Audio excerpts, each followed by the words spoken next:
On today's episode, DeRaud Messinger Show, we're talking about number 11 Texas big win over number 3 Alabama. Longhorns fans, don't forget to like and subscribe for more content. It's greatly appreciated. This is a little bit of a quick reaction, brought to you, of course, by our partnership with HornSports, where we're writing, and you can see all of our best work over there at HornSports.com.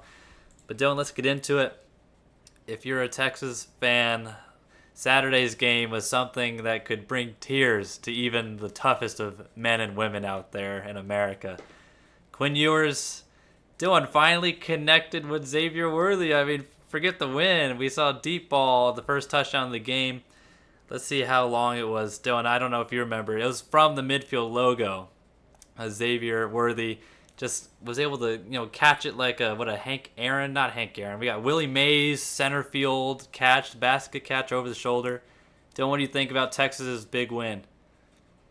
Oh, I mean that had it all, right? Like you start off the game and it's not the prettiest thing. The running game is not necessarily working against Alabama. They're moving the ball, but they're not converting on third down. Then you get into the red zone and Worthy drops one in the end zone, and then you're like, "Well, here And we go and again." Jonathan Brooks, I think earlier in the game, I don't know if it's gonna be a touchdown, but he dropped one that Yeah, potentially on like a kind of a flanker route or something. So yeah, it was two drops early on, but continue on. That was not a good start if you're a Texas fan, and especially Dylan. yeah, This has happened in the past.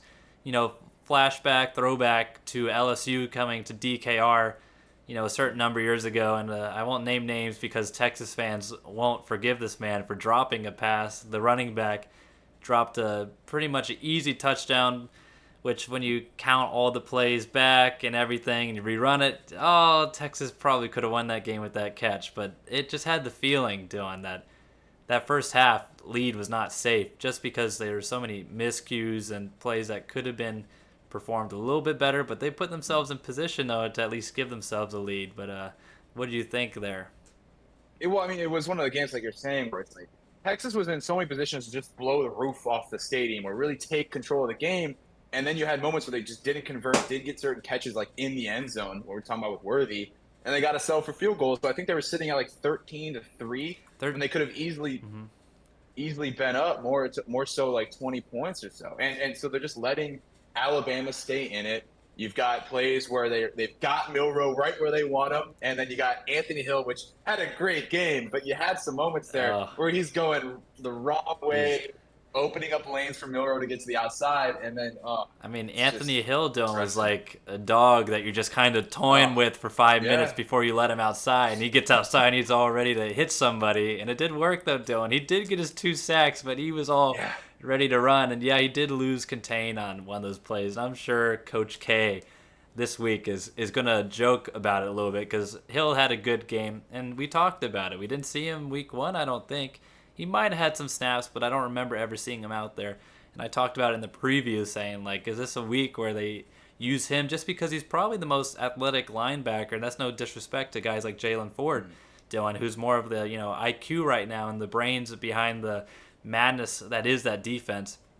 But Anthony Hill is just someone that, he could play running back if he wanted to. He could play any number of positions, and you cage him up and you shake him up a little bit and you just open the, gate. He's going to run. Yeah, it's a perfect design because you got Benda and you got Ford who kind of locking down in the sense of against the running game, but you still have to account to Milrow's speed, which no one else can really account for that other than Hill. And if you try to get a corner on him or a safety, Milrow's bigger than those guys almost, just with his just physical tools that he has. So Anthony Hill is the perfect like I don't know if they recruited him just specifically for this game, but like the ultimate Milrow killer in this sense, where you just have him pound him the entire game, which is exactly what they did. And it worked out great. You had your moments, but it forced Milrow to really have to work to get some extra yardage. He couldn't just skate by because even if Hill missed, he was still chasing after him. He wasn't giving up on any plays. And then he had the Milrow experience in the sense of he hit some throws and he would just openly throw one right to Jade Barrett, right, which was huge in the way that it kind of changed the game for Texas, where you're like, okay, the defense is here now. It's not all on the offense. They've got something to hang their hat on that we talked about in our preview before this game, Devon. So all facets of the game for Texas here really really clicked in the second half, but more so it's starting to work just in that second quarter in the way that they were able to start to unleash the offense.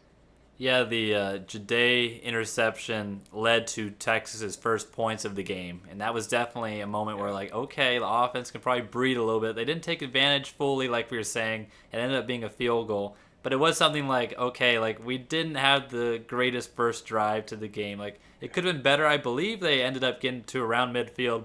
Then they took a delay of game penalty on like 4th and 6 or something when some people probably could have gone for it, but maybe in the end they, smart decision to just play a little conservative there. When you're at Alabama, you don't want to really shoot yourself in the foot or give them any more reason to take advantage of, any sort of coaching blunders.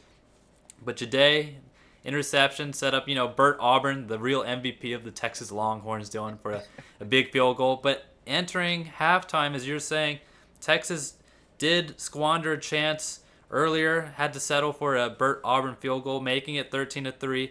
And then as time expired, entering the second half, at the end of the first half, it was 13-6 on a Richard field goal of, I believe it was, I don't have the yardage here, but it wasn't actually, no, I think that was a deep field goal. I could be wrong. He had one out for 51 yards. I think it was 51 yards. Yeah, I saw that and I was yeah. like, his career long was 52, and I was like, I don't know, but Texas doing the proven math is anytime a Longhorns team faces a kicker, his field goal percentage automatically increases by at least 5%. So you just bank it's going in, especially an Alabama kicker. They're usually pretty reliable. But yeah, entering the second half, doing 13-6. I mean, of course, that's a good position to be in. You're in the lead. But if you're Longhorns, probably not as comfortable as you like to be. But let's talk about Quinn Ewers doing. We gave some love to Anthony Hill, and maybe I want to give some love to the defensive line and the rest of the unit in a second. But Quinn Ewers, like I said, that opening strike to Xavier Worthy, I mean, Dylan, that thing might have scraped the moon on the way down. The replays, it looked like it literally just came in just from the sky. Yep. And when he threw that ball, of course, the camera angles that we get to see via the TV aren't as friendly as they could be, Dylan. So as soon as he let go of that ball, I was like, oh boy, that's an interception. Yeah. Little did we know, what Quinn's seeing back there. He's got a one-on-one coverage. All he has to do is throw it over the Bama defender and let Worthy go get that ball. And that's kind of been the problem in recent years, at least this past season, and now not even half a season now, with 2 games in. Just give the guys a chance. Just put some air on it. You can overthrow it, but just let them run into it and trust them. And A.D. Mitchell also had 2 touchdown catches. The second one being a deep bomb as well. It was just in Jatavian Sanders. All of them were getting involved here. But yeah, I want to say this. You really saw what the addition of A.D. Mitchell really brings to this team in this game. Because originally it was like, you got Worthy, you got Whittington, who's all reliable. He gets open, you got Sanders. But adding this 4th guy who almost just in this game, he's now like the second receiver, just the way that he was used and Ewers is going to, right? Just with him and Worthy and with like just their speed, really putting the pressure on that secondary that was kind of banged up going into that game, Devon. The way they were able to just kind of put pressure on, like Terrion Arnold, for as much holding he was doing a pretty good job. But there was just so much going on for Texas, especially getting into that second half. I don't know whether it was just kind of wearing him down, but the interchangement of just Worthy and Mitchell, and then you've got Sanders up the middle, and then you had key plays by Whittington down the stretch there to really get some first downs. You saw the whole Texas offense in that sense going into that second half. Then. Yeah, and I saw some people make note of it, and we talked about it a little bit. I know I definitely mentioned it, was the Quinn Ewers footwork, Dylan. The pocket was a lot cleaner, shockingly enough, against a Alabama team that was ranked number 3 than it was against a Rice team that was ranked. Oh wait, it wasn't ranked. It was nowhere near being ranked. Dylan, what was going on there? But Ewers was navigating that pocket well, and right before he needed to throw, he stepped up, which I know sounds like a dumb thing to say, but a lot of times he just kind of sits back and is thrown off the back foot. And there are still times where he does that, but he's got the arm talent where if he steps up in the pocket and trust, like you were saying earlier, the real thing is trusting. Sometimes he's a little timid. If you just let it fly and, he knows that he's got the arm strength, good things happen. The offensive line was keeping him clean. 0 sacks on the day for the Longhorns on offense, which is pretty impressive against a good Alabama team. The running backs did their job. We were talking about it. Nothing crazy from them. I think overall, Dylan, I'll see if I can find the stats. Overall, they rushed for 105 yards. and that includes some of Ewers' scampers. So not the greatest of days, nothing crazy. Jonathan Brooks did score a 5-yard touchdown run following the Jaron Thompson interception. But other than that, Dylan, just they did what they needed to do. Wasn't sexy, but they were getting those 4 yards, 5 yards when they needed to. And that's what was so great about the game, because when you talk about Ewers and just like that throw really showing that he's trusting his receivers, he's not trying to force anything, he's lobbing it up to Worthy so that Worthy can go make a play with his athleticism. But it was a lot of the team like sticking to the game plan. Like this was Sark at his best. He knew what they needed to do to win, and they just needed to execute with the players they had. And that's exactly what the players did. No one really seemed like they tried to force it too much, right? Worthy made the correct reads. Not Worthy. Ewers made the correct reads, the right progression. Worthy was out there at quarterback for one play. I mean, yeah, he did. And that was pretty good too. But I think that when the DPI happened? I think so. But he let that fly. That came out like a missile. So yeah. Everybody was contributing, right? But like that was the thing. Like everyone seemed to. It was a really big. It's gonna sound so cliche, but it was a really big team win. They really came together here. Is what it really felt like in the way that just.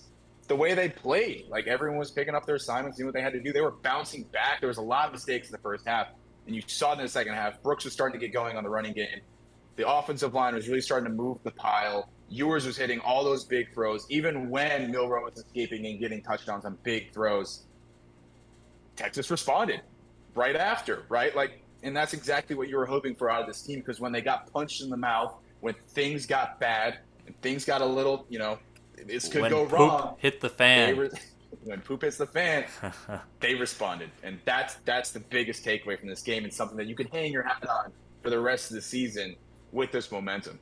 And we talked about it before the game to you all that we don't envy Quinn Ewers' pressure at all. I mean, that man is probably down 20 right now, and he's got the weight of the state and the weight of the fan base and even the college football nation just because of how much acclaim he's gotten pretty much from his high school career, and now is really getting the chance to showcase it at the collegiate level.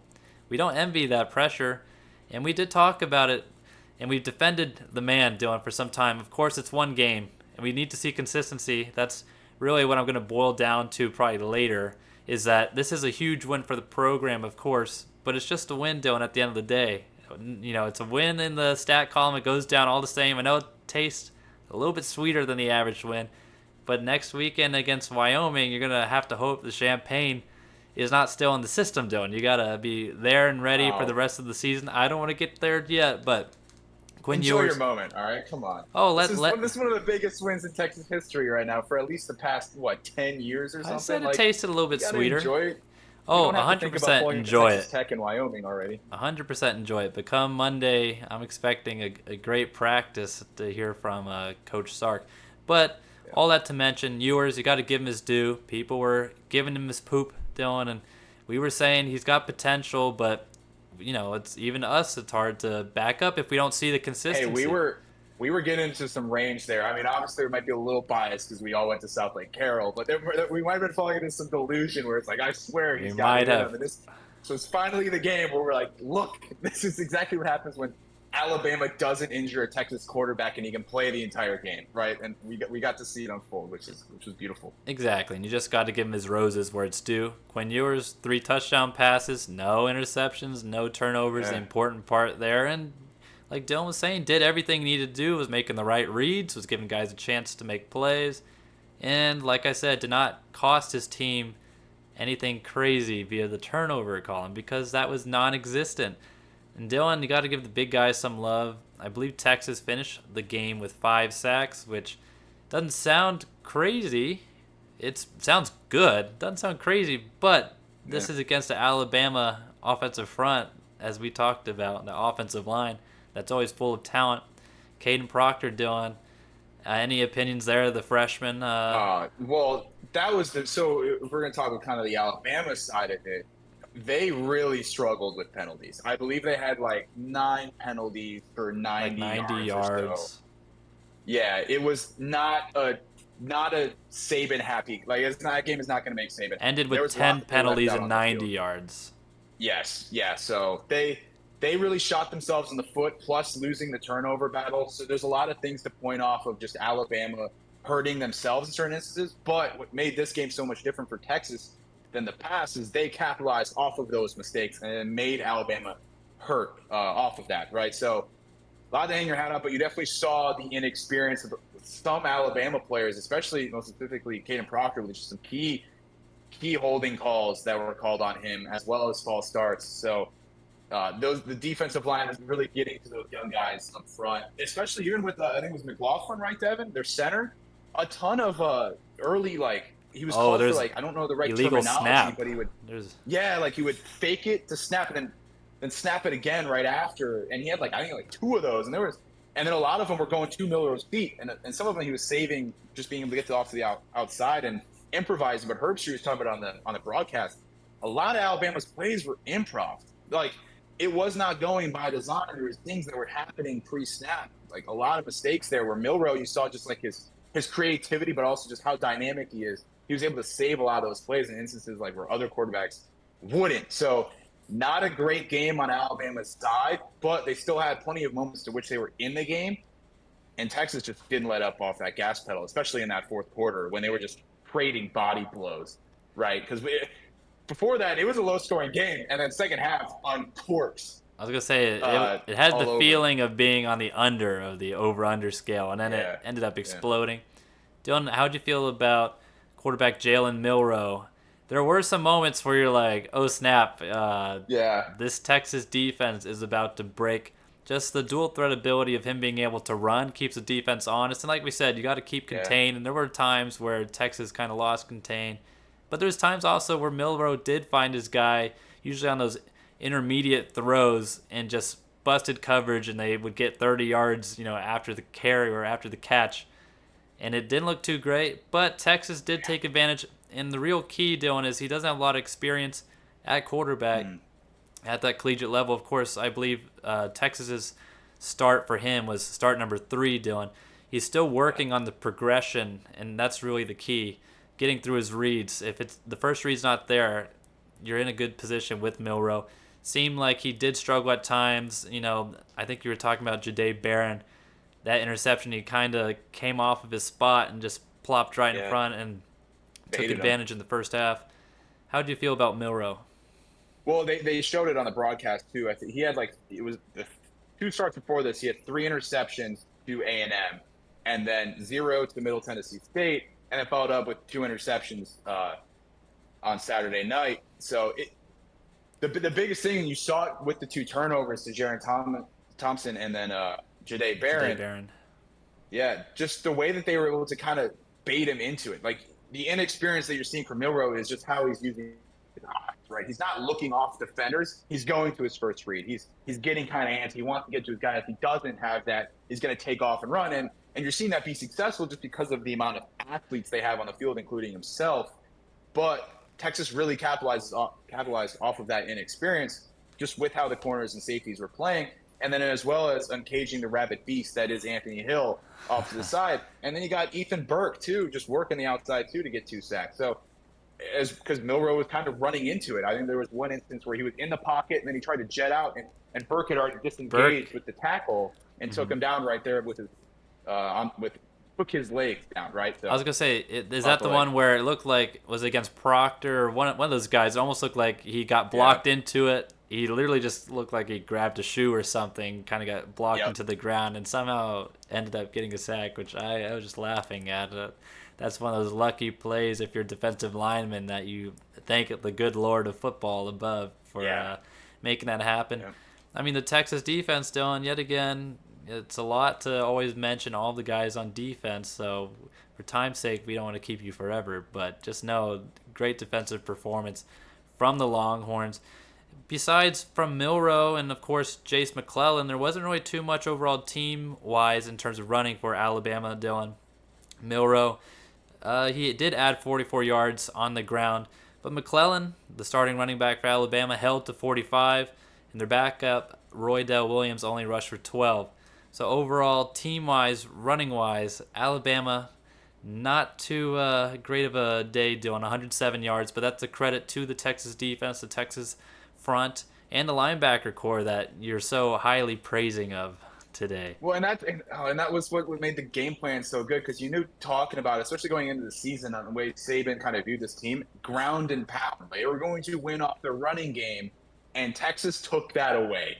Their running game was Milrow escaping to the outside and forcing kind of the deep shots to, Kobe Prentice had a good game, as well as like Knee Jermaine Black Burton had a and Knee Black had a touchdown. good catch. Jermaine Yeah. Burton. So they were able to get Alabama away from how they wanted to win this game and really forced Milrow to work them with his arm. And again, McClellan just there wasn't much there. Burst wise, I mean, he's not as talented as some of the premier running backs that you've seen come out of Alabama. Not to say that he's not talented, but you just saw the athleticism with this linebacking core of Texas and this defensive line really getting pushed up front on this Alabama offensive line. That it made it really difficult for Bama to run the ball, and that made them somewhat one-dimensional in a lot of cases. And when they didn't get lucky, you saw Texas take over and really show what they had. And we're talking about like Jahdae Barron and Thompson. Ryan Watts had a key pass breakup as well during the game. So you saw the whole secondary just playing incredibly well for Texas, picking up kind of the slack that might have been not necessarily left behind by the defensive line was doing their work, and you saw the secondary helping out, right? So really like just what they were able to do defensively. Yeah, and now Dylan, Texas looks aligned with the overall team goals and somewhat of our expectations. However, there's not a lot of stat points, Dylan, in the book right now. Yet again, great win against Alabama. Potentially, I put potentially program defining, as in the Sark era win. However, two data points so far this season. They got to continue to plot those points in the right trajectory, Dylan, and continue on if they want this win to actually matter in the long run. Because, Dylan, if they continue to win, this early season win come, November is going to look awfully more tempting for some people who are choosing bowl games and etc. No Yeah. comment. I don't know if it's going to go to the Holy Grail there, Dylan.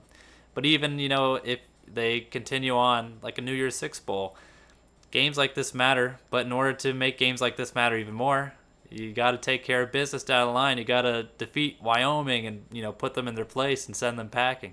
Yeah. Well, but this is such a good win too because you're joining the SEC next year, and they went into an SEC environment. This is peak SEC environment too, and took care of business against Alabama. They showed that they can hang with the best, and obviously this Alabama team is just going to get better throughout the year too. Both teams it was in that weird spot of week 2 where not everything's come together yet, so you can kind of get some wins in there and things can go just certain ways, but it's a huge win. Well, especially with the narrative that Texas can't hang in the SEC. Yeah. And 2 years ago, I believe it was, when they traveled to Arkansas and the whole team had the deer in the headlights look. This is a big change in terms of that narrative. Of course, yet again, they got to keep on winning because if you want to be in Alabama, you got to have that consistency.